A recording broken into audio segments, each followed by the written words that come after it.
Yo, yo, yo, what is good, everybody? Welcome into the Free Money Show here.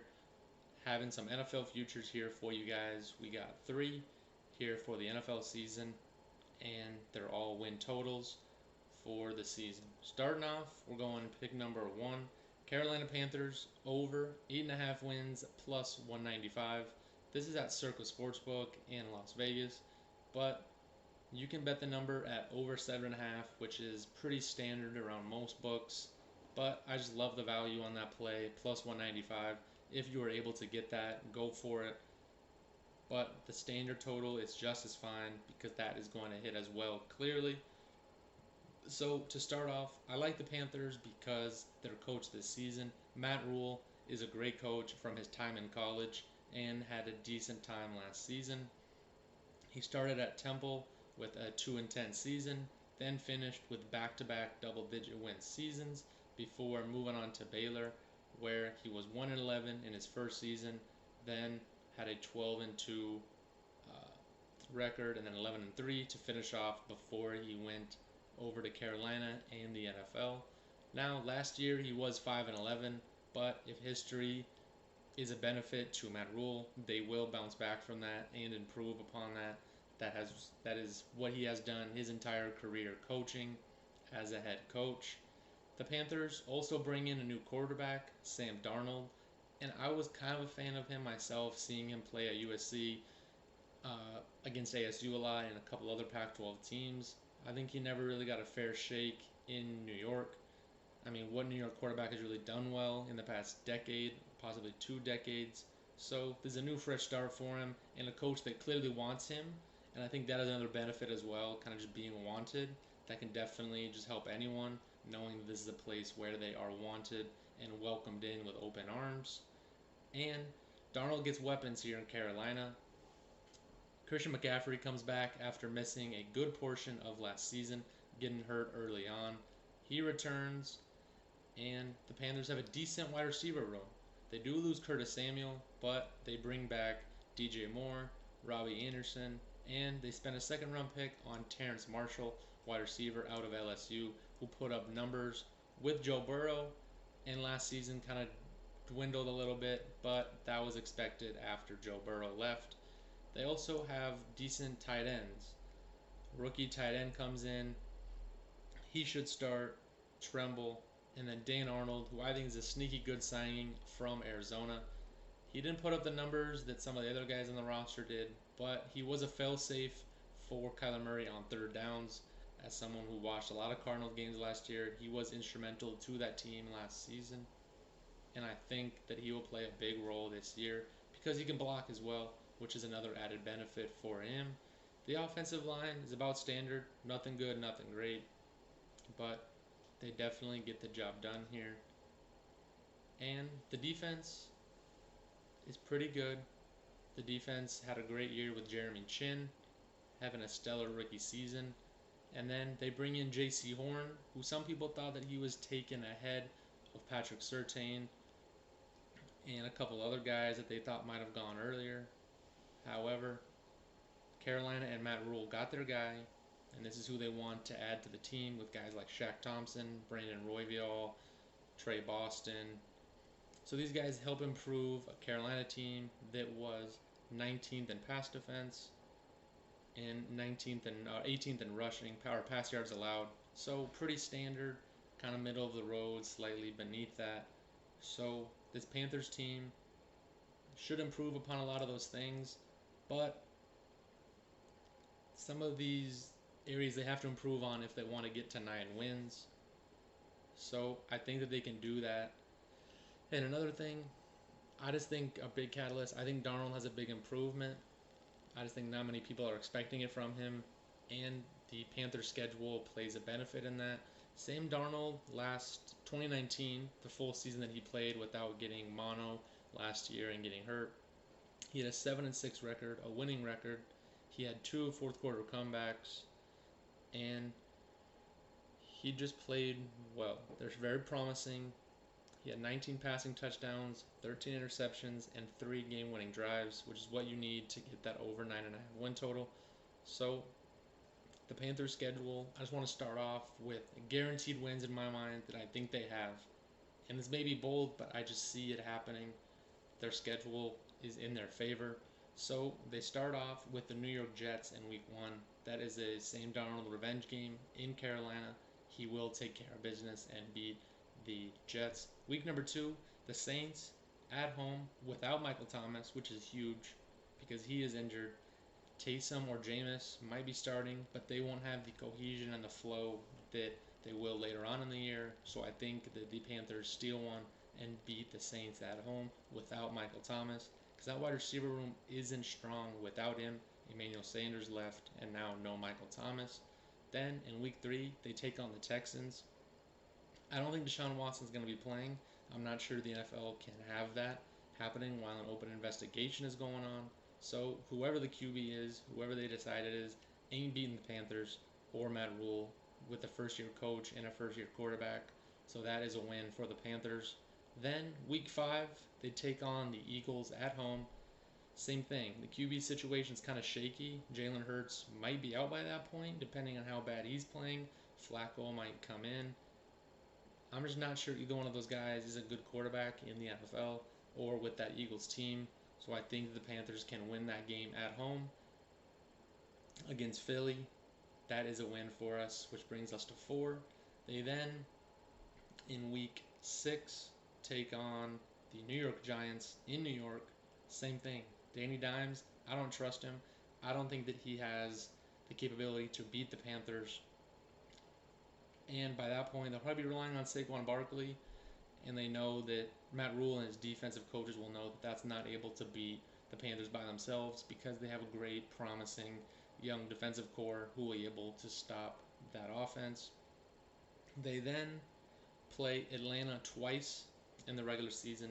So we have 5 wins. The Falcons give us 2 wins. As it stands right now, they're playing the Titans right now. At halftime, they had 0 points. Not promising when you have a new head coach who needs to excel on offense. So I think that the Panthers can win both those games this year, especially with no Julio, because their only really option is Kyle Pitts or Frank Darby, ASU baby. But those are 2 wins right there. And then they just have to win 3 more games. I'm terrible at math. They have to win 2 more games. And I think that's possible, especially last year. They lost 5 games by 5 points or less, which is a 1-score game. If they can win 2 of those, we have the over, and we are sitting with some great value on that play. And I think the Panthers might be able to finish the year 9-8 because that week 17, or even 10-7, and definitely compete for that wild card playoff spot. And the Bucks too. I didn't even mention the Bucks. They have 2 games against the Bucks in week 15 and week 17. Week 17, the season might be chalked for the Bucks. They might just have their seed set in stone, and they will be able to take care of business. So the Panthers can get that free win and still be fighting for a playoff spot. Love that play here. Panthers over 8.5 wins at Circus Sportsbook. But if you do like the over 7.5, that works just the same. You'll be putting money in the bank account, no doubt. Okay, now we're going to move on to the second play for the NFL season. Tennessee Titans under 9.5 wins here for us this season. The Titans in 2020 went 11-5, ended up losing to the Baltimore Ravens in the playoffs and Lamar Jackson at home. But the Titans did add big name wide receiver Julio Jones, acquiring him by trade. And then on the defensive side, got Bud Dupree to bolster that defense that was not the greatest in the 2020 season, as they look to improve on that. But they also lost a bunch of pieces. Jadeveon Clowney no longer on the team. Malcolm Butler left for Arizona on that defense. Adam Humphries and Chris Davis leave as well. So some production on both sides of the ball will have to be replaced this season. Now, the Titans had 7 wins last year by 1 score or less. Now, that is what determines wins and losses, and expect some of those to go the other way this season. I'm not sure that they can replicate that from last season, especially with 2 games going into overtime. 2 games that could have easily gone the other way and had them looking at 9-7. So, which would get us the win of under 9.5. So, Tennessee can score. They had an average 29.6 points per game last season, and Derrick Henry does help that. Second most rushing yards per game with 161.2 rushing yards on the season. Tannehill just worries me. He was on the brink of being out of the league and balled out in Tennessee, and that is great for him. I just don't see it happening for a third season now. I think teams will figure him out. Coaches will better game plan for Ryan Tannehill because they know that Derrick Henry will run the ball. They have now seen him a little more in this offense and will now strategize a little bit better for that. Tannehill did have career numbers all around last season. Lowest interception rate, 1.5%, 5 fourth quarter comebacks, and then 6 game-winning drives for the Titans. I would look for that number to decrease here this season as well. Now, I think Arthur Smith leaving will hurt the Titans. He was an important part of their offense as he now brings his talents to the Atlanta Falcons and the head coaching job there. What is great news for our under is the new offensive coordinator, Mike Vrabel, promoted the tight ends coach. Downing, he was pretty bad in his only season as offensive coordinator over in Oakland. They went from 6th in total offense to 8 in the year prior to 18th in total offense the year that he took over, as well as 6th in total rushing before he took over to 25th in rushing the season that he took over. So I love to see that. Looked at that. 6th to 18 is a big dip, especially in the NFL. 12 spots going backwards, never great. And then same with rushing, 25th, bottom quarter of the NFL. So I hope that happens here again this season. And this team is, their defense is pretty bad. They allow the 14th most rushing yards and tied for the 10th most rushing touchdowns last season. They had the 5th most total yards allowed, but it doesn't just get fixed overnight. Bud Dupree is not going to be able to fix it all. First round draft pick Caleb Farley is not going to be able to prevent that much of total yards. There are other pieces that have to be fixed, and it is quite surprising considering Mike Vrabel is a defensive guy, and you'd think that he would prime himself and his team on that. However, it doesn't appear that way. Last season, they got quite lucky with some of their offense to carry them along the season, especially with some of those, like I mentioned, 7 games last season were decided by 1 score or less. So I'm not sure if they can have that again this season. And this team has slight injury issues. Julio Jones hasn't played a full season in a long time. Ryan Tannehill has had his injury issues mostly in his time in Miami, but he's getting up there in age, and that can be a factor as well. And Derrick Henry. Running backs don't have the longest shelf life. If you're not Adrian Peterson or Frank Gore, you're most likely not going to play that long in the NFL. So expect the Titans to take a step back here in 2021. Now, let's go over the schedule. As I did for the Panthers, I'm going to go over guaranteed losses. The losses I see, week 2 at Seattle. Seattle dominates at home, and pretty much every year they win about 7 games every year. So I think they will take care of business early on in week 2 and beat the Titans in Seattle. They then play Indianapolis at home. The rumor is that both Quentin Nelson and Carson Wentz will be healthy in time to play, and I think the Colts are a far better team than the Titans. They get a new quarterback, the offensive line is great, they have offensive weapons, along with a great defense. I think that the Colts take care of business and beat the Titans in week 3. They then have a rough 4-week stretch where they play the Buffalo Bills. The Bills are a far better team, as they showed it last year and will again this year. Kansas City Chiefs, more than likely going to see another AFC Championship game and possible Super Bowl. I think the Chiefs win that one. Then they travel to Indianapolis. Now, this could be a loss, but I think this Indianapolis team is primed for a great season that most people might not imagine. They could definitely win 11 or 12 games and have that similar record that the Titans did last year. Then travel to LA to take on the Rams for another loss. Sean McVay is a far better coach than Mike Vrabel, and the Titans will be undermatched and not win that game at LA. So that is a 4-week loss stretch there for the Titans. They then travel to New England. Bill Belichick has a great record against his former assistants and coaches, and Mike Vrabel did beat them in the playoffs the last time that those two matched up. That will not happen again.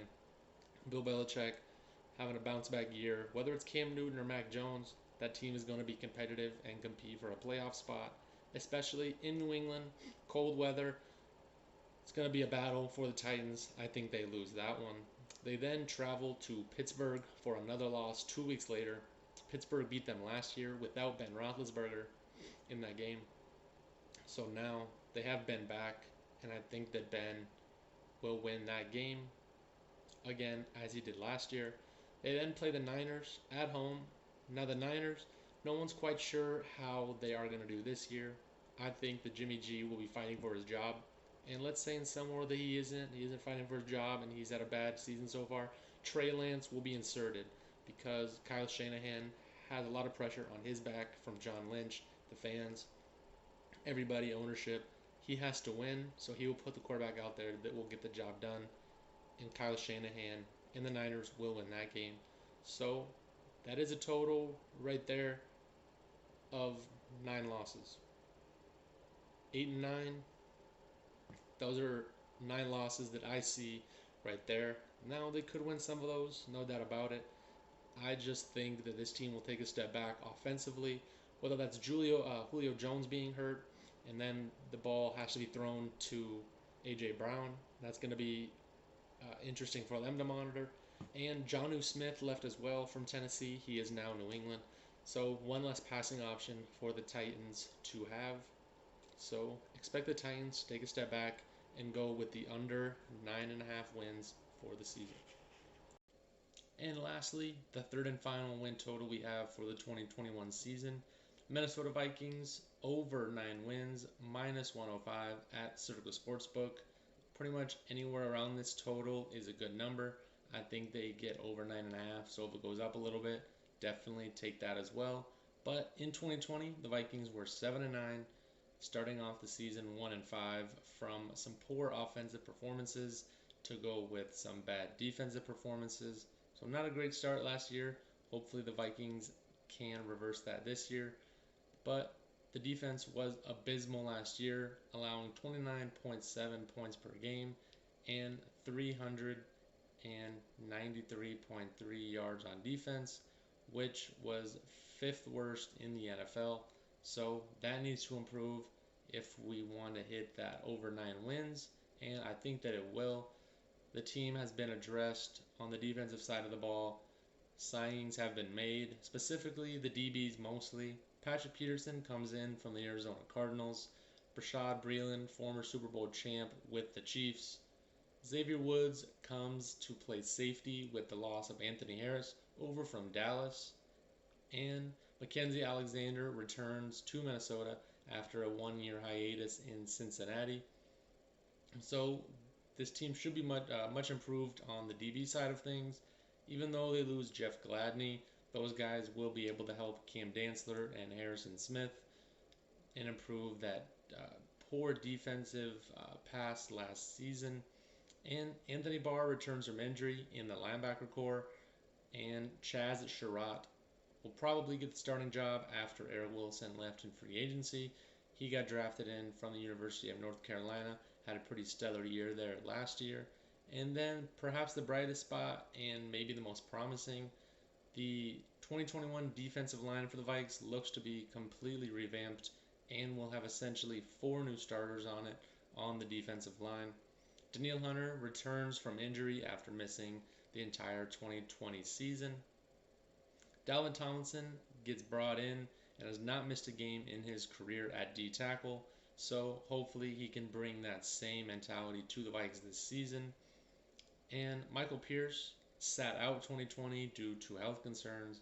He will be back, and he has been praised as a top 10 defensive tackle from many people around the league, so hopefully he can help out that run and get to the quarterback for the Vikes. And then that last DN spot, Stephen Weatherly and Wanham have been batting it out all camp, and it looks like Wanham will take that job. So the Vikes will have 4 new starters on the defensive line to get to the quarterback and help out the rest of the defense.